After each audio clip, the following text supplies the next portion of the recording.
Bonsoir à toutes et à tous. Je me présente, je suis Nina Yvette Nyakba, pour ceux qui ne me connaissent pas. Ce soir, je suis connectée pour me prononcer sur un fait. En fait, sur un cas. Il s'agit de quoi? Il s'agit que hier, j'étais au travail et à la pause, comme d'habitude, je prends mon téléphone, je regarde mon téléphone et je tombe sur une nouvelle. Cette nouvelle était le départ définitif d'un jeune Ivoirien, je dirais un monsieur. Dire un jeune Ivoirien ici, c'est pas de l'injure, mais un jeune Ivoirien qui a quitté la terre de la Côte d'Ivoire définitivement. Et ce monsieur, il se nomme monsieur Jean-Yves Dibopieux. Jean-Yves Dibopieux, personnellement, je ne le connais pas, ni de près ni de loin. C'est une personne que je voyais dans le temps à la télé de la Côte d'Ivoire. Quand je parle de lui ici, ce que je sais de lui, c'est un monsieur dans le temps après le ministre Charles Blé Goudé, avec Soro Guillaume tout ce temps, je sais qu'il fut le secrétaire général de la FESI de la Côte d'Ivoire. Et à l'arrivée au pouvoir du président de la République, à l'époque du président Laurent Gbagbo, M. Jean-Yves Dibopieux et tous ses amis étaient tous dans la galaxie patriotique. Et c'est comme ça, à la télévision, je le voyais aussi. Un jeune dévoué, comme le ministre Charles Blé Goudé et les autres, pour la Côte d'Ivoire. Pour ceux qui connaissent très bien l'histoire de la Côte d'Ivoire, dans le temps, la Côte d'Ivoire a été attaquée depuis 2002. Moi, j'étais même dans le temps, en 2002, j'étais encore à Bouaké. Là où on apprenait que Charles Blé Goudé sera à Bouaké avec ses amis. À l'époque, il n'était pas encore le ministre de la Jeunesse. Mais on apprenait qu'il venait à Bouaké avec ses amis. Avec le temps, j'ai réussi à sortir même de Bouaké et je suis venue sur Abidjan. Donc, depuis la télé, et moi je regardais souvent tous ces jeunes-là qui étaient dévoués. Parmi eux se trouvait ce jeune homme appelé Jean-Yves Dibopieux. Avec le temps aujourd'hui, peut-être je pourrais dire monsieur, parce qu'il a été papa, frère pour d'autres et tout. À l'arrivée de la crise de 2010 à 2009 en Côte d'Ivoire, que les gens ont tous connu, chacun s'est dispersé. Et jusqu'à ce que le président, qui était même le sommet, s'est aussi retrouvé en prison.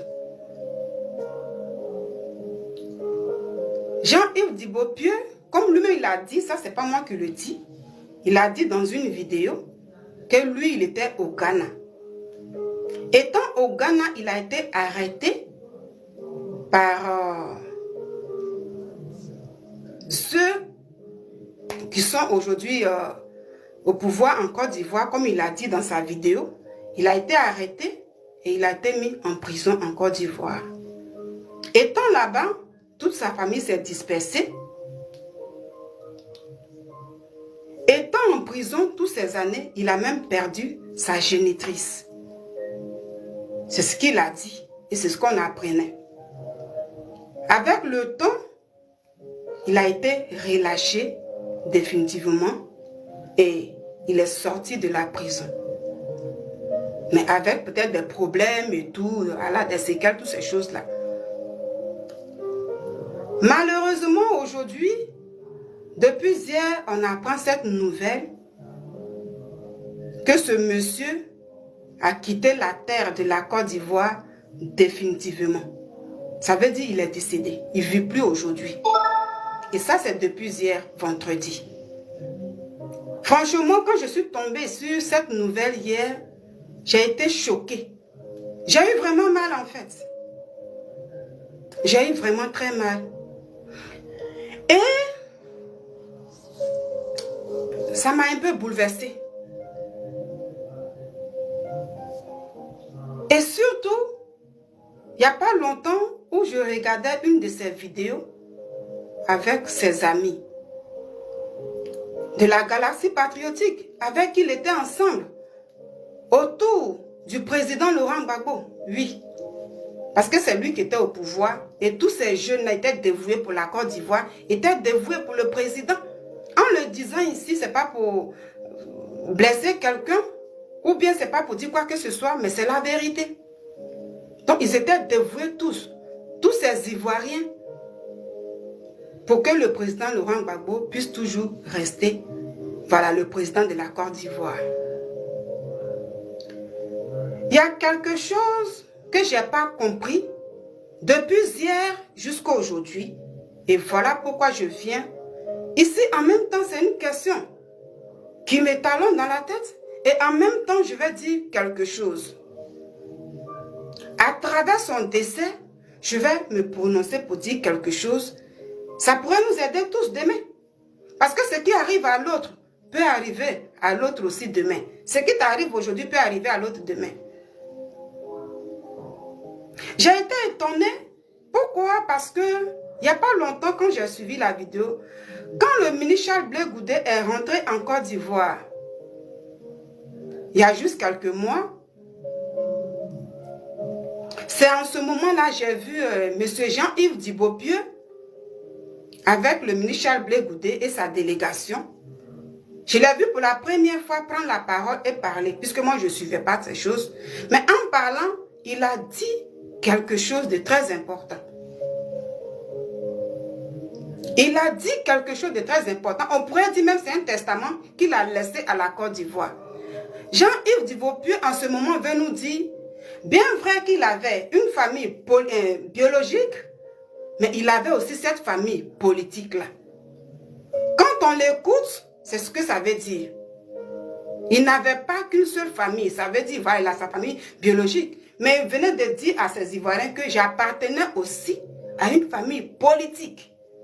Même s'il n'avait pas la carte de cette partie qui était le FPI à l'époque, mais c'est pour ce parti-là, c'est pour tous ces cadres, c'est pour tout ce président-là, que tous ces jeunes-là s'élevaient en Côte d'Ivoire. Et eux, précisément, ils étaient encore proches du pouvoir du président Laurent Gbagbo. Ils étaient beaucoup proches. Donc si après la chute du président Laurent Gbagbo, tous ces jeunes, ça y est, lui-même s'il a été traqué, en un mot, c'est à cause de cette partie famille politique-là. Du rôle joué, de la mobilisation, de la détermination, de toutes ces choses. Quand on écoute sa vidéo, c'est ce que ça veut dire. Et quand on l'écoute, il dit, j'ai été arrêté, j'ai été mis en prison. Étant là-bas, même j'ai perdu ma génitrice. J'ai pas eu de soutien de cette famille. Vous savez, le Seigneur nous dit dans sa parole que pleurez avec ceux qui pleurent. Riez avec ceux qui rient. N'est-ce pas? Nous le savons tous. Ça veut dire dans une famille, même toi-même dans ta propre famille.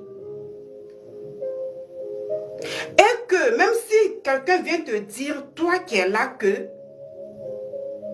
voici une personne qui est venue dire ça de toi. Voici une personne qui vient te détruire. Ça veut dire, la personne en question, mais tu vas dire, mais la personne c'est qui? Quand on dit non, c'est une personne qui vient de loin.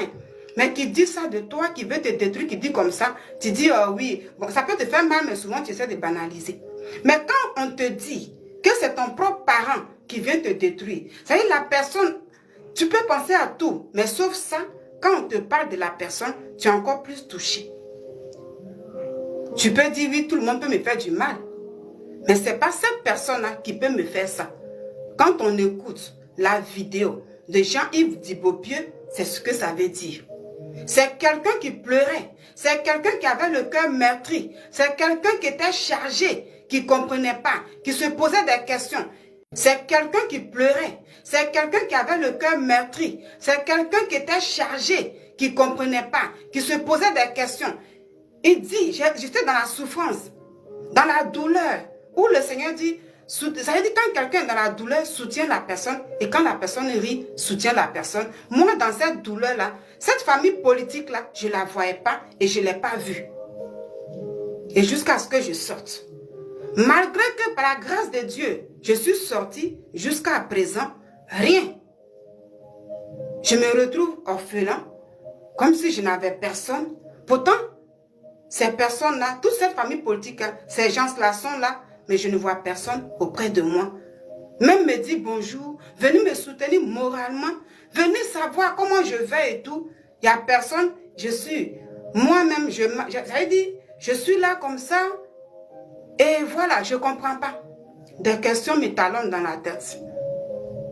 Et quand c'est comme ça, tu te poses des questions, il y a des regrets, il y a plein de choses, comment faire?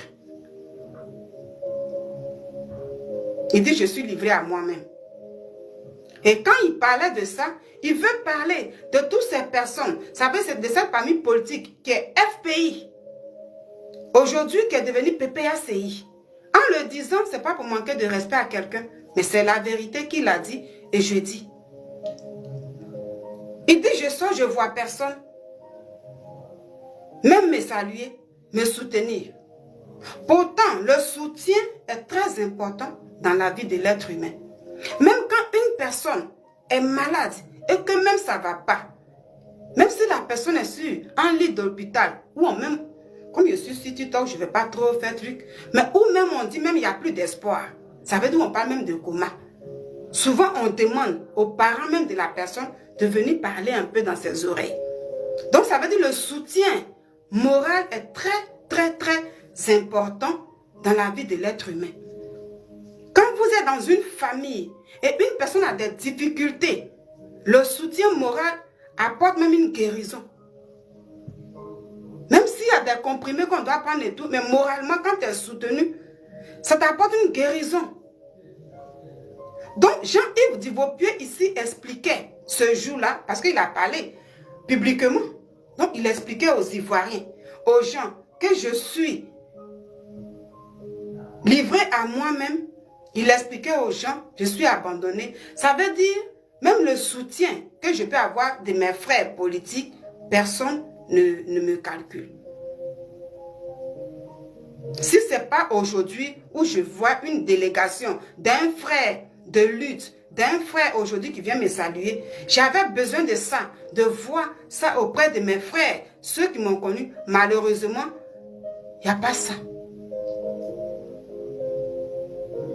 À la suite de ça, aujourd'hui, malheureusement, Jean-Yves Dibopieux, depuis hier, il y a cette annonce qui tombe sur la Côte d'Ivoire pour dire le monsieur est parti définitivement de la terre ivoirienne. Ça veut dire qu'il est décédé. La nouvelle est vraiment choquante. Ça fait très mal. Ça fait pitié. Vraiment choquante. Ça fait très mal. Ça fait pitié. Ça fait pitié. Mais ce qui m'étonne, et je viens me prononcer un peu sur ça, où je n'ai pas compris et je ne comprends pas. Depuis hier, sur les réseaux sociaux, je vois des publications où des gens mettent sa photo pour annoncer ce départ-là. Avec des émoticônes de pleurs, où des gens pleurent et ils montrent. Mais ce qui m'étonne beaucoup est que les pages qui relaient ça, moi-même j'ai relayé même une publication que j'ai mise sur ma page, mais sa photo était sur la page de là où on parle des PPACI. Ça veut dire ce que lui voulait voir de son vivant. Le soutien qu'il attendait de cette famille politique de son vivant, il dit il n'a pas eu. Maintenant, à son décès, ces pages-là parlent de ça. Moi, je me suis étonnée. Et je me pose des questions. J'ai dit, mais le monsieur voulait aller. Et je me pose des questions. J'ai dit, mais le monsieur voulait un soutien. Mais moral, est-ce que ça va? Un soutien. Mais moral, est-ce que ça va? Est-ce que c'est comment?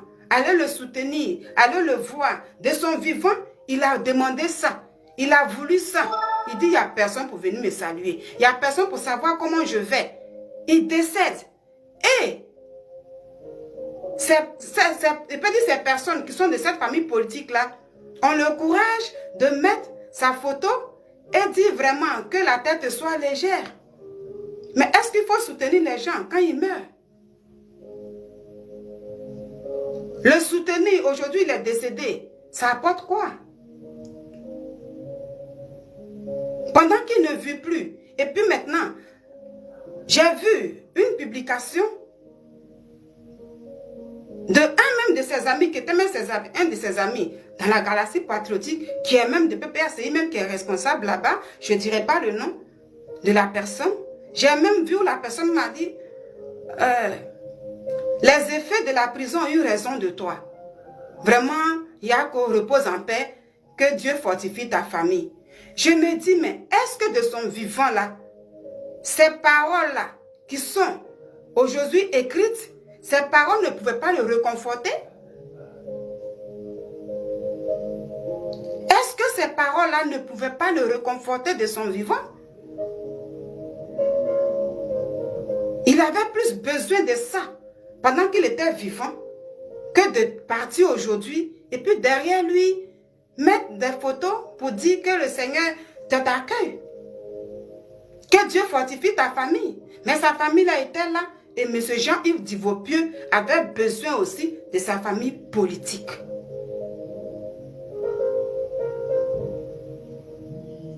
C'est dommage. Après la mort, on soutient, ou bien c'est sur les pages, c'est sur Facebook, mais étant vivant, donc, je me dis, mais si la publication que j'ai vue, où cette personne qui est même dans le PPACI, qui est même cadre là-bas, qui était même l'ami de Divaupieux dans la galaxie patriotique, où lui aujourd'hui il dit non, j'ai pas eu de soutien, ces personnes-là me regardaient de loin.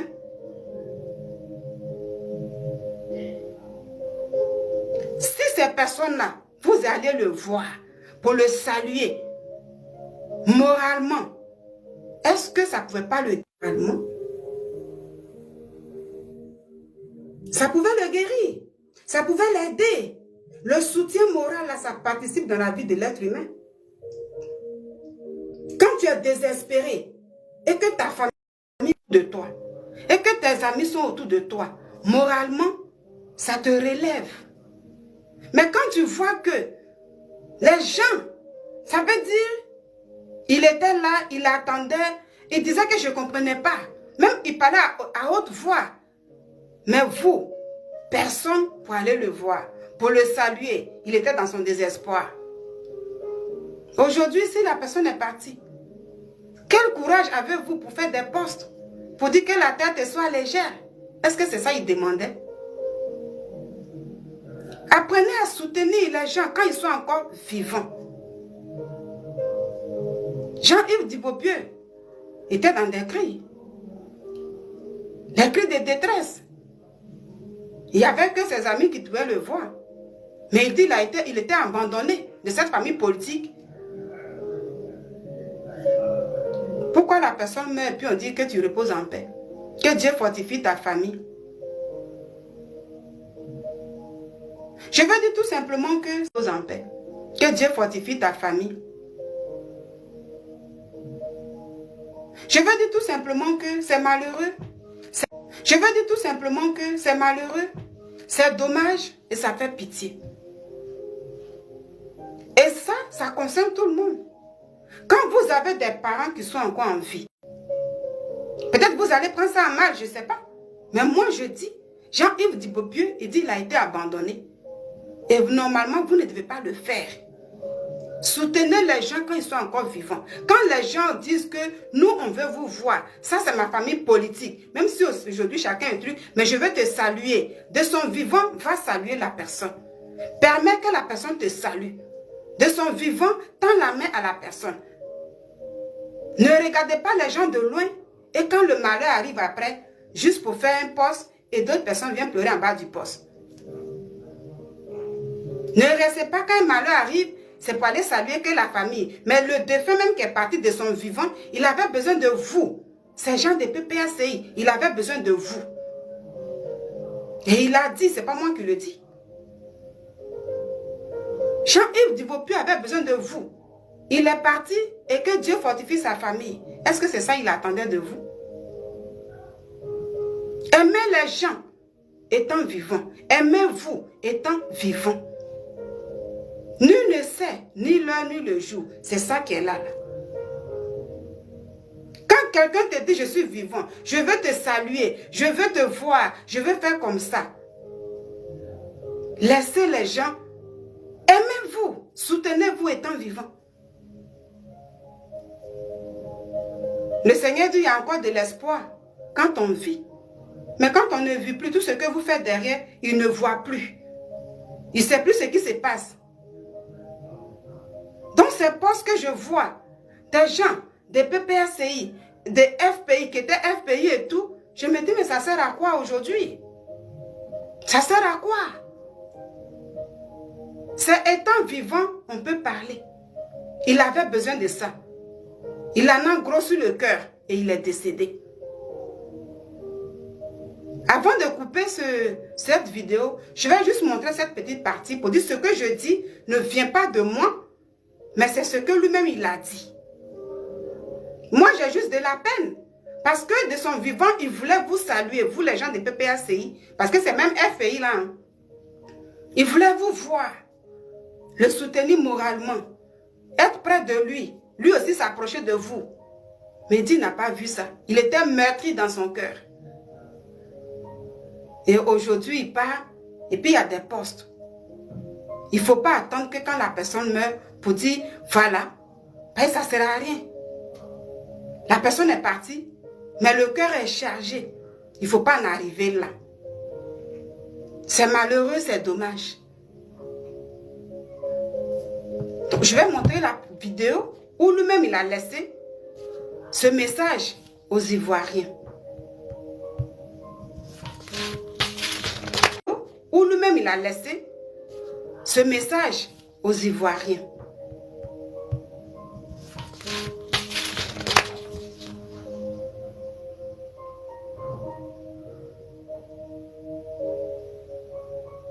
Je vais mettre la vidéo.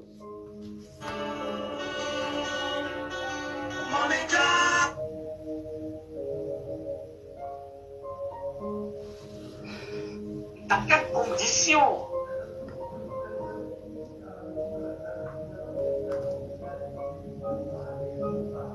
Les vêtements qui ont été salis par tout ce qu'il a subi. Lui mettre un autre vêtement, un vêtement nouveau. C'est lui qui parle. Un vêtement traditionnellement nouveau. Lui dire que nous le lavons des souillures et de tout ce qu'il a eu à subir.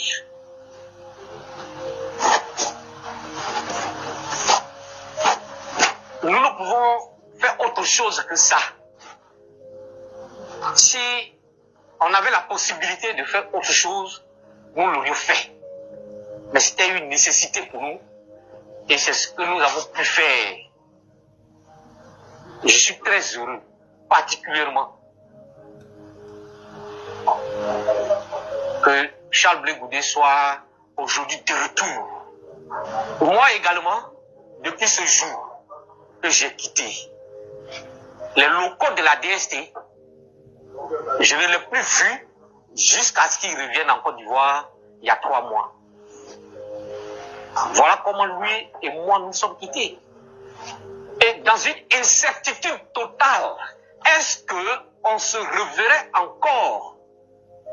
Si oui, dans quelles conditions? Etc. Etc.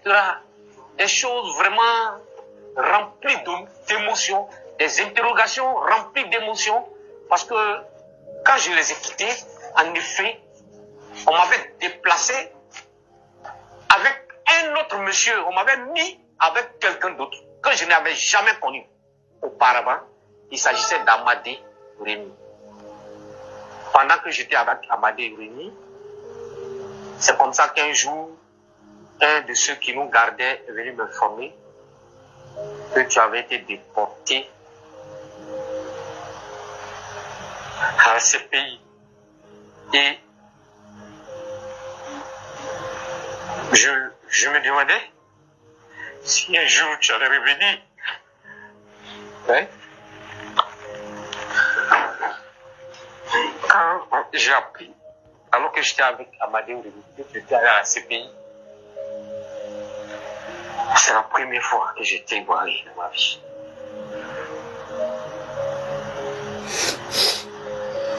Parce que nous tous, nous connaissons l'histoire de la CPI.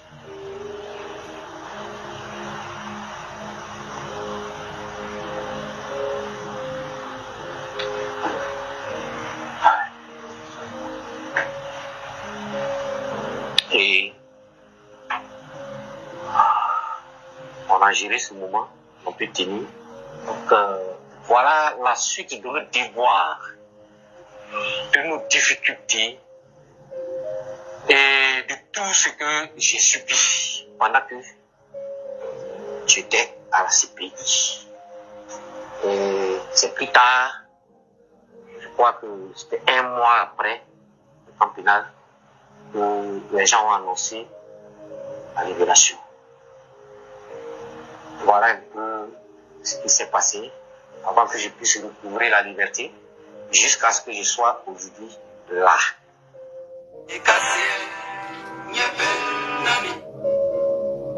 Rappelez, demandez d'être. Ma famille n'a jamais reçu de visite à Accra d'aucun cadre. Mais je me suis dit que c'était une erreur. Et que les erreurs, on peut les rattraper. Et que tout le monde peut les commettre. Quand je suis sorti de prison, après l'exil et tout ce que nous avons subi, c'est flou, à la DST, jusqu'aujourd'hui, je n'ai jamais reçu de visite de cette trempe, de cette même famille, jusqu'aujourd'hui. C'est des choses que je n'ai jamais voulu dire. Mais cette visite me donne l'occasion de rappeler, de dire cela aux Ivoiriens. Mais là, je comprends que ce n'est plus une erreur. C'est une option et non plus une erreur. Et j'ai vite assimilé la leçon. J'ai compris que j'étais orphelin. Oui, j'ai assimilé cette leçon.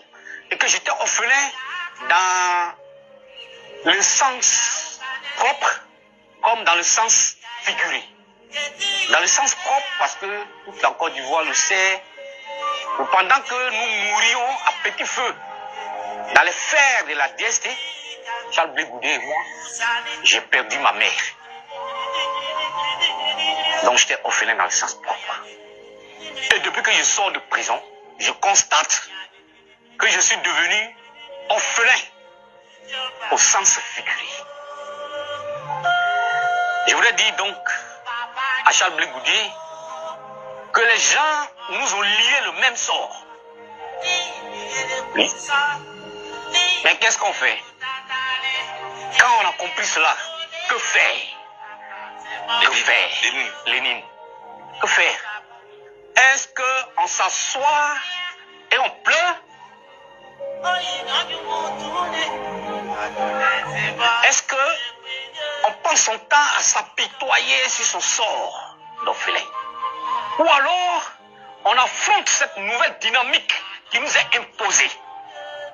Parce que c'est une nouvelle dynamique qui nous est imposée. Et je voudrais que les Ivoiriens le sachent. À partir partir des informations que je viens de vous donner, c'est une dynamique qu'on nous a imposée. Nous l'affrontons en saisissant toutes les perspectives éventuelles qui puissent se présenter à nous. Voici la nouvelle problématique qui s'offre à nous. Je ne vais pas donner de réponse à ça maintenant. Mais nous ne sommes pas des orphelins pleurnichards. Nous ne sommes pas des orphelins. Alors, voici ce que je dis. Donc, tout ce que j'ai dit ici, Jean-Yves Dubopieux a tout expliqué. Je vais m'arrêter là pour dire, vous qui êtes la famille PPACI, parce que c'est le FPI qui est devenu PPACI. Jean-Yves Dubopieux, il dit qu'il a été abandonné par vous, sa famille politique. C'est pourquoi j'ai montré la vidéo. Pour vous dire, ce n'est pas moi qui le dis. Mais ce qui m'a étonné, c'est hier à l'annonce de son décès, les pages qui portent le nom PPACI relaient pour souhaiter condoléances à travers ces photos. Et c'est là je me dis, étant vivant, pourquoi il ne fallait pas aller le voir, l'aider moralement, parler avec lui? Parce que soutenir une personne moralement, ça guérit l'âme. Son âme était blessée. Il était meurtri. Il avait besoin de vous. Il n'a pas eu ça. C'est à son décès. Vous avez le courage de mettre photo pour dire, oui, le secrétaire général, tant il est décédé, paix à son âme, que Dieu fortifie sa famille, et les gens viennent pleurer en bas. J'ai dit, mais ça sert à quoi? Quand Dieu nous dit pleurer avec ceux qui pleurent, oui, aujourd'hui il est décédé. C'est pas mauvais de pleurer avec sa famille. Mais quand il est sorti, il avait besoin de vous, personne. C'est ce qu'il a dit, c'est pas moi qui le dis. Pourquoi il ne fallait pas le soutenir en ce moment? C'est important. C'est vraiment important. Apprenons à nous soutenir au moment où les gens sont en vie. Il ne faut pas attendre quand le pire arrive pour dire que Dieu fortifie sa famille. Mais sa famille là, il y a la vidéo qui est là. Il a tout expliqué à sa famille là. Vous pensez que quand vous allez vous rendre là-bas, il ne sait même pas si quelqu'un va là-bas à sa veillée. Mais cette famille-là, dès que cette famille-là te voit, toi qui es de cette famille, le pays transformé aujourd'hui en PPACI, mais cette famille-là pleure encore plus pour dire, ah, c'est au moment où il est décédé là, quelqu'un met ses pieds ici. C'est ça. De son vivant, il voulait vous voir, il ne vous a pas vu. C'est malheureux. Ça fait pitié. Aujourd'hui, il y en a qui sont encore en vie. Qui cherchent même à vous voir. Être encore avant, comme vous êtes. Cherchez à voir toutes ces personnes-là. Parce que nul ne connaît le plan de Dieu dans la vie de chacun de nous. Nul ne sait quand un peut partir. Nous marchons comme ça dans la vie. Personne ne sait. Il n'y a que Dieu, lui, seul qui a le souffle de vie de chacun. Donc, étant encore sur cette terre, si tu peux soutenir quelqu'un, il faut le faire. Quand la personne a besoin de ton soutien, mais il faut le faire. Mais dans la mort, elle est partie. La personne n'est plus là. Et se dépose maintenant pour pleurer. Mais ça sert à quoi? Et c'est ce que je voulais dire. Ça fait pitié. Quelqu'un de son vivant qui pleure, son cœur pleure. Il voulait un soutien de vous, PPACI, FPI. Il voulait un soutien de vous. Parce qu'il avait deux familles sur cette terre-là. Politique, biologique. Politiquement, il dit, je n'ai pas vu. Je vais m'arrêter là pour dire, apprenons à nous soutenir tant qu'on est encore vivant. S'il y a la possibilité, hein. Si c'est l'autre qui dit, je ne veux plus te voir, et toi aussi tu n'as plus envie de voir, c'est un autre cas. Mais quand l'autre sort des difficultés, elle a envie de te voir, elle souhaite te voir, fais un effort pour voir la personne. Mais ce n'est pas en faisant les postes, ça ne va plus rien ramener. C'est déjà tard. Au contraire, ça fait pitié, ça fait pleurer, ça révolte encore. Même la famille biologique même de cette personne. Vous voyez ce que je dis? Ça révolte. Peut-être que vous n'allez plus vous voir, sans doute. Mais ça révolte. Et ça fait pitié. Voici ce que je veux dire ce soir. Alors que le Seigneur vraiment fortifie la famille biologique de M. Jean-Yves Thibaut-Pieux. Ça fait mal, ça fait pitié. C'est vraiment regrettable. Et que Dieu soit vraiment avec cette famille-là, avec tous ses amis qui sont inconsolables en ce moment. Voici le message que je voulais vous laisser, vous, la famille politique. Parce que c'était une famille politique. Il fallait vraiment que je demande, mais pour ces postes-là, ça sert à quoi? Il fallait le faire de son vivant. Ça serait bien. Ça pourrait guérir son âme. Mais hélas, il n'a pas vu ça de vous. Il n'a pas vu ça de vous. Faire des postes, aujourd'hui il est décédé, puis faire des postes, puis pleurer, c'est pas mauvais. Mais de son vivant, il a vraiment crié dans sa détresse, vous n'avez pas été là. Il fallait être là pour l'aider. Moralement. Spirituellement. Parce qu'on peut prier pour quelqu'un aussi. Voici ce que je voulais dire. Que le Seigneur vous bénisse, qu'il nous garde. Et ça aussi, c'est une leçon pour toute personne. Je vais profiter de ça pour dire, nous qui sommes là, aimons-nous les uns les autres, étant vivants. Si tu as la possibilité aujourd'hui de soutenir une personne qui est en détresse, qui a besoin de toi, si tu as la possibilité, fais-le. Parce que tu ne sais ni l'heure ni le jour. Quand la personne a besoin de toi, demain il y a un problème, tu pleures. Oui, vraiment, il m'avait dit ça, mais comme ça. Si tu as la possibilité, tends la main à la personne aussi et Dieu te bénira. Voici le message que je voulais apporter à sa famille politique qui n'a pas été là, comme il a dit. Et faire des postes, ils sont là. C'est malheureux, mais c'est tout simplement à revoir. Pour ceux qui sont encore vivants, qui voudront vous voir, donnez la possibilité à tous ces enfants-là, qui veulent vous voir, à toutes ces personnes avec qui vous avez mangé hier. FPI, PPACI. N'attendez pas le pire pour dire que le Seigneur fortifie sa famille. Voici ce que je voulais dire. Bonne soirée à vous et puis au revoir.